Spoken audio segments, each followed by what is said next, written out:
초등훈민한자 1권 제22강 3번 손과 관련자입니다. 먼저 힘력입니다. 도우미 그림에는 바닥에 있는 무거운 물건을 손으로 들어 올리려는 그림이 있습니다.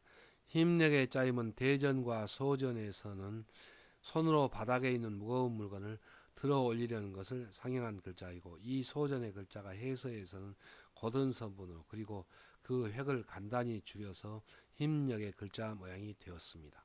자원은 힘력은 손으로 바닥에 있는 무거운 물건을 들어 올리려는 것을 상행한 글자로, 손으로 물건을 들어 올리는 일, 힘, 또 힘쓴다는 뜻이며, 보기로 인력이 있고, 인력은 사람인 힘력이므로 사람의 힘이라는 뜻입니다. 훈과 음은 힘력, 힘쓸 역입니다. 다음은 공로공입니다. 도우미 그림에는 장인이 벽돌을 정성 들여서 쌓고 있는 그림이 있습니다. 공로공의 짜임은 대전과 소전에서는 장인공의 힘력을 결합해서 나타내었고, 해서에서도 장인공을 글자의 변에 쓰이는 모양으로 변형하여 글자의 변에 나타내고, 그 오른쪽에 힘력을 결합하여 공로공의 글자 모양이 되었습니다. 자원은 공로공은 장인이 정성을 다하여 힘써 일을 하여 물건을 만들어 내듯이 일을 하여 이룬 일, 공로라는 뜻이 되며, 보기로 성공이 있고, 성공은 이룰성 공로공이므로 열심히 힘써 일을 하여 그 뜻을 이룬다는 뜻입니다. 공을 세워 이바지한다는 뜻이 되며, 보기로 공덕이 있고, 공덕은 이바지할 공, 은덕덕이므로 공로와 인덕이라는 뜻입니다. 훈과 음은 공로공입니다. 한자를 쓰면서 마무리하겠습니다. 먼저 힘력은 손으로 바닥에 있는 무거운 물건을 들어 올리려는 것을 상행한 글자가 해서에서 고든 선분으로 그리고 획익을 간단하게 하여 힘력의 글자가 되었습니다. 다음은 공로공입니다. 공로공은 장인공 변에 힘력을 결합하여 장인이 힘력, 힘써 일을 하여 이룬 공로라는 뜻을 나타내어서 공로공이 되었습니다.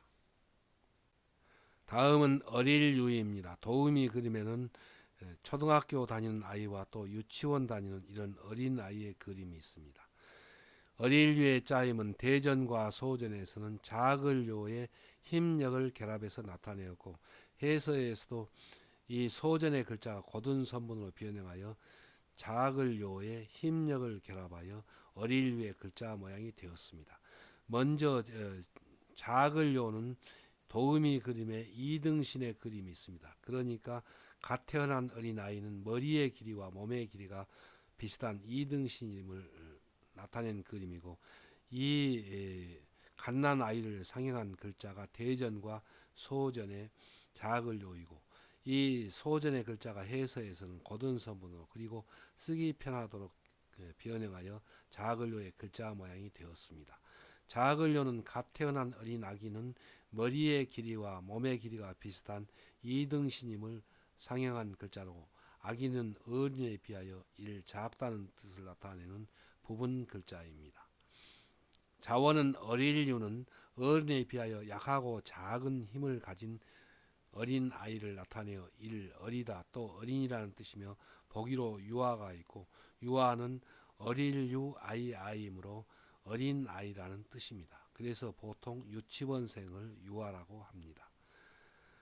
다음은 용렬할 열입니다. 도우미 그림에는 팔씨름을 하여 그 힘이 세고 약한 곧 우열을 가리는 것을 나타내었습니다. 용렬할 열의 짜임은 대전과 소전에서는 적을소 밑에 힘력을 결합해서 나타내었고, 해서에서도 적을소를 글자의 위에 나타내고 그 밑에 힘력을 결합하여 용렬할 열의 글자 모양이 되었습니다. 자원은 용렬할 열은 인격이나 지능 품질 따위가 기준에 비하여 모자라 매우 적은 능력이나 낮은 품질을 가진 것을 나타내어 용렬하다, 모자란다, 또 질 떨어진다는 뜻이며, 보기로 열세가 있고, 열세에는 힘이나 세력이 모자란다는 뜻입니다. 그래서 용렬할 열 세력세입니다. 한자를 쓰면서 마무리하겠습니다. 먼저 어릴유는 작을요의 힘력을 결합해서 나타내었습니다. 그래서 갓 태어난 어린아이처럼 작은 힘을 가진 어린아이라는 뜻을 나타내어서 어릴유입니다. 다음은 용렬할 열입니다. 용렬할 열은 적을소 밑에 힘력을 결합해서